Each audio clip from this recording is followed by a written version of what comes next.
Hello hi అండి, అందరికీ నమస్కారం. Welcome back to our channel అమ్మాయి గారి రుచులు. ఈరోజు నేను కిచిడి ఎలా తయారు చేశాను అనేది వీడియోలో చూపించబోతున్నానండి.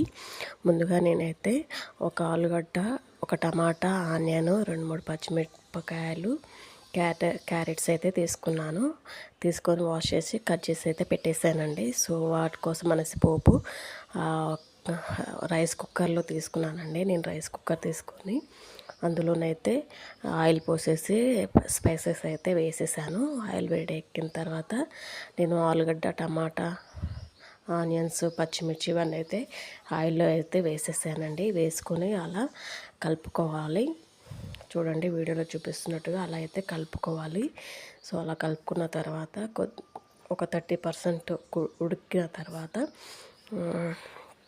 టమాటా, ఉల్లిగడ్డ అయితే వేసేయాలండి. సో అలా వేసుకున్న తర్వాత ఒక 50% కుక్ అయిన తర్వాత మనము నానబెట్టుకున్నటువంటి పెసరపప్పు, కందిపప్పు నేను 2 తీసుకున్నానండి. సో అవి 15 మినిట్స్ అలా నానబెట్టుకోవాలి. నానబెట్టుకున్న తర్వాత ఇవి కుక్ అయిన తర్వాత మనమైతే ఇందులో యాడ్ చేసుకోవాలి. సో అలా 50% కుక్ అయ్యేదాకా మనమైతే వెయిట్ చేయాలి. సో వీడియోలో చూపిస్తున్నట్టుగా అడుగంటిపోకుండా మనం కలుపుతూ ఉండాలి.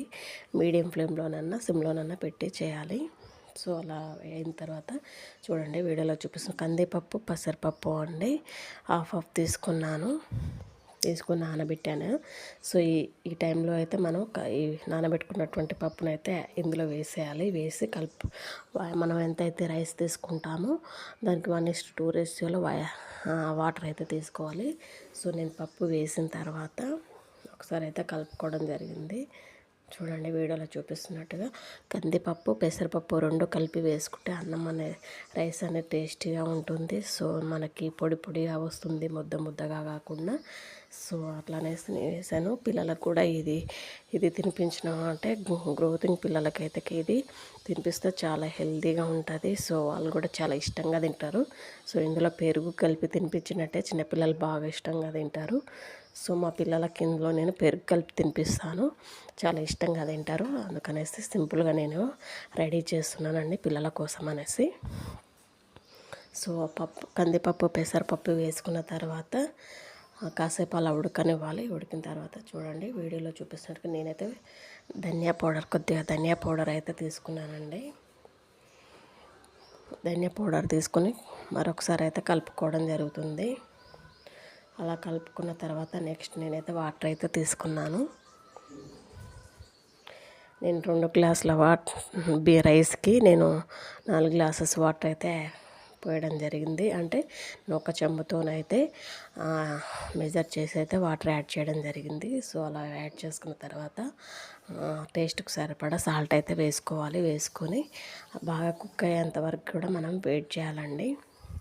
చూడండి వీడియోలో చూపిస్తున్నట్టుగా వాటర్ వేసిన తర్వాత కలుపుకున్న తర్వాత అవి కుక్ అయ్యేంత వరకు కూడా మనం అంటే వాటర్ అనేవి మరిగిపోతూ ఉండాలి. ఆ టైంలో మనం అయితే నానబెట్టుకున్నటువంటి రైస్ అయితే ముందుగానే మనం రైస్ని నానబెట్టుకోవాలి. సో అలా నానబెట్టుకున్న రైస్ అయితే ఈ టైంలో అయితే యాడ్ చేసుకోవాలి. వాటర్ యాడ్ చేసిన తర్వాత ఒక 70% వరకు అయితే ఉడికేంత వరకు బాగా వాటర్ మరిగేంత వరకు మనం వెయిట్ చేయాలి. సో అలా వెయిట్ చేసిన తర్వాత చూడండి వీడియోలో చూపిస్తుంటే వాటర్ పోసిన తర్వాత కలుపుకోవడం జరుగుతుంది. కలుపుకున్న తర్వాత వాటర్ మరిగేంత వరకు వెయిట్ చేయాలి. అలా మరుగుతున్న టైంలో బాగా కుక్ అయిపోతే మనం వేసినటువంటి వెజిటేబుల్స్ కూడా కుక్ అయిపోతూ ఉంటాయి. సో ఈ టైంలో మనం రైస్ అయితే వేసుకోవాలి. రైస్ వేసుకొని ఒక 5-10 మినిట్స్ వరకు అయితే స్టవ్ మీద పెట్టేసి అలానే మూత పెట్టేసి ఉడకనివ్వాలి. అలా ఉడికినట్టయితే మనకు కావాల్సినటువంటి కిచిడి అనేది రెడీ అయిపోతుందండి. ఇదండి ఈ రెసిపీ. వీడియో చూసిన వాళ్ళు లైక్ చేయండి, షేర్ చేయండి.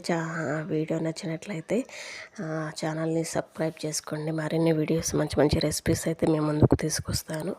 సో వీడియోని అయితే షేర్ చేయండి, లైక్ చేయండి, ఛానల్ని కూడా సబ్స్క్రైబ్ చేసుకోండి. సో రైస్ వేసేసాం కదా, రైస్ వేసిన తర్వాత అలా కాసేపు అయితే కలుపుకొని మూత పెట్టేసి ఒక ఒక 10 మినిట్స్ వరకు అయితే స్టవ్ అంటే మీడియం ఫ్లేమ్ కాకుండా కొంచెం ఫ్లేమ్ అనేది ఎక్కువగా పెట్టుకొని రైస్ అయితే ఉడికించుకోవాలి. సో వీడియోలో చూపించినట్టుగా రైస్ అనేది అలా వస్తుందండి. ఇది ఈరోజు రెసిపీ అండి. Thank you for watching.